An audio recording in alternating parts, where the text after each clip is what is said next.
If you have owned rental property for any period of time, you have probably experienced turnover. Good tenant moves out, bad tenant moves out, but either way, tenants move out, and when that happens, you have turnover. I'm Mark Cunningham with Grace Property Management. I want to share with you 5 things that you should expect when your tenant does move out of a property. Number 1 is you should expect potentially to have to spot clean the property and pay for it. There's an old joke in the property management industry that every tenant, when they move out of a property, they will say the same thing. They say, I'm leaving this property cleaner than it was when I moved in. Sometimes that's true, but not always. When the tenant moves out, expect that you as the property manager or you as the property owner are going to have to go in there and do a little spot cleaning. The reason for that is the state law does not hold tenants to as high of a standard upon move-out cleaning as you ideally want to have when a new tenant comes in. See, when a new tenant comes in, you want that property to sparkle and shine. When the old tenant moves out, they may not have cleaned it to the sparkle and shine condition that you want your new tenant to expect. That's just normal, it's acceptable, so you may need to do that. And number 2 is you also may need to do some touch-up painting at your expense. Now, if the tenant has damaged paint or damaged walls, certainly that's something you can deduct from their deposit.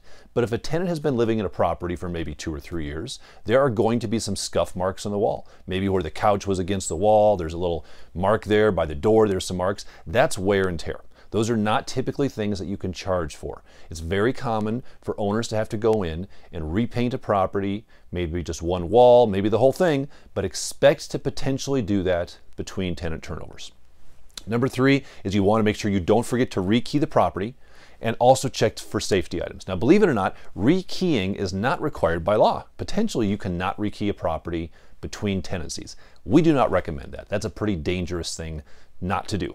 So we recommend that you do go in, rekey the property. Now, the state law does require some specific safety items. You want to check the CO detectors, you want to check the smoke detectors, check the batteries, test to make sure they're placed.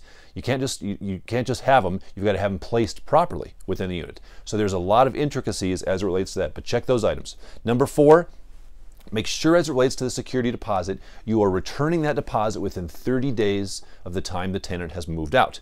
Now, even if you're retaining the full amount of the deposit, you still are required by law to send them a security deposit disposition statement, meaning an itemized list of charges within 30 days. If you don't do this, if you forget to do this, you lose all of your rights to withhold any of the security deposits. So it's very important to get that done timely.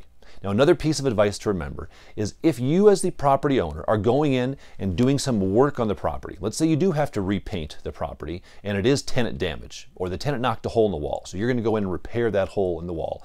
You as the landlord are not able legally to charge for the time it takes you for the repair. Now, you can charge for the material, so if you have to go buy some paint and some spackle to repair that hole in the wall, that's fine to charge for the materials, but you can't charge for your time. I don't know why, that's just the rules of Colorado, so you're not able to do that. Now, if you want more information on this, go back and watch our video number 16, What Can I Charge to My Tenant's Security Deposit? That's an interesting video where we explain exactly some pros and cons of how to navigate a security deposit return for your tenant. You want to be very cautious on getting that right. Now, by the way, next month, make sure you watch the video. We're going to be talking about the difference between wear and tear and damage on a security deposit return. If you have any questions, feel free to contact our office.